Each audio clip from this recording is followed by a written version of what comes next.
Hello all, Jamie Rodgers here today from Creative Expressions, sharing with you a quick card that's been created with my brand new Pierced collection.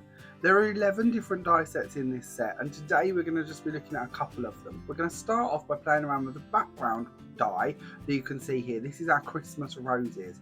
Now this has two dies in the set. You have an outside cutting blade and then you have the filigree panel. You can use them separately or you can use them together like I have here. When this goes through, not only will it cut, it will also pierce lots and lots of little holes on your design to make it more elegant and pretty. It will also deboss some of the areas actually on the flowers. So like here on the roses, you can see we have debossed areas that I can go in and colour in.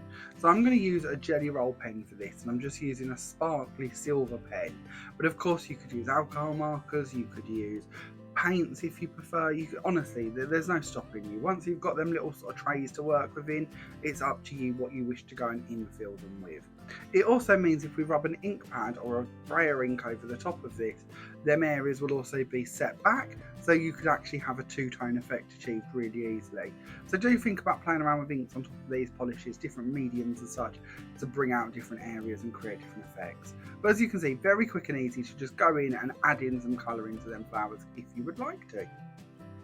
From here, we're going to bring in our card blank and we're going to add on some glue. Now, my glue appeared red there. I think I'd got some red oxide pixie sparkle somehow on the end of my tip. So a couple of times through this video, you might notice that my very dry as clear glue has a bit of a red tinge to it, but it's no problem. We're not going to be seeing it, so it doesn't matter. I'm going to add down a silver layer. I'm then going to bring in some vellum, and I've just literally supported the vellum on some foam tape. Now obviously we can see that, but we're going to cover it up. We're going to bring in another panel of silver mirror card, and this is one that I have scored every ½ centimetre all the way across. We have a video telling you all about how to score card and different effects you can do, and this is just one of them. So I'm going to take that and place that down because I just wanted something with a bit of interest showing through from under the die, but I didn't want it to steal focus, so I felt that was just a nice plain background but add a little bit of zhuzh. I'm then going to take the panel that I've created, and as you can see, I've used quite a few foam pads on this, so I'm going to take off all the foam pads and we're going to support that on top of that lovely scored mirror card. As you can see, just building up our layers very simply and easily. We're then going to bring in our lovely elegant poinsettia die set. Now in this die set we have of course got two different size poinsettias. Now the fun bit to know about this is these are the same size and design as the ones I've placed on the Christmas rose background. So if you wish to go ahead and layer these directly over the top of that, you absolutely can do. And on the background panel, bits of these are tucked under other flowers, so it's not as easy to just go and snip them out. You might think, well, could I snip them out of the background? They're not going to be as clean and crisp. So I've given you the set of dies so you can actually build them up on your own. Also means you don't have to keep cutting the background every time you want to use them. So, and on top of that, you've got a few other elements as well. So it hopefully all finishes together. But the good bit is we can go in quite easily and then stack these on top of that Christmas rose background and give it even more 3D and bring it to life, which I think hopefully you're going to really appreciate. So we've just pinched the petals to each of our flowers, and I've layered them up with some foam pads, and I'm now going to bring them in the different sizes to match and go over the top of the panels.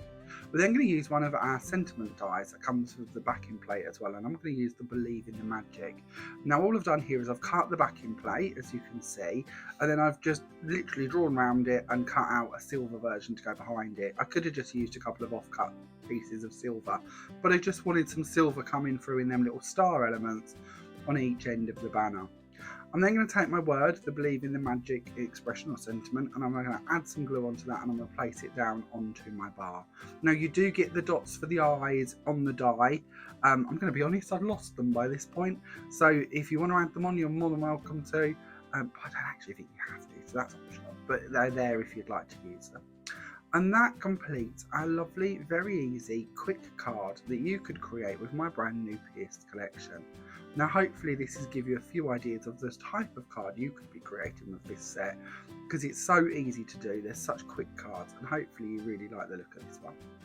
All of the products I've shared with you today are of course available from all good Creative Expression stockists worldwide. Thank you very much for watching. Bye for now.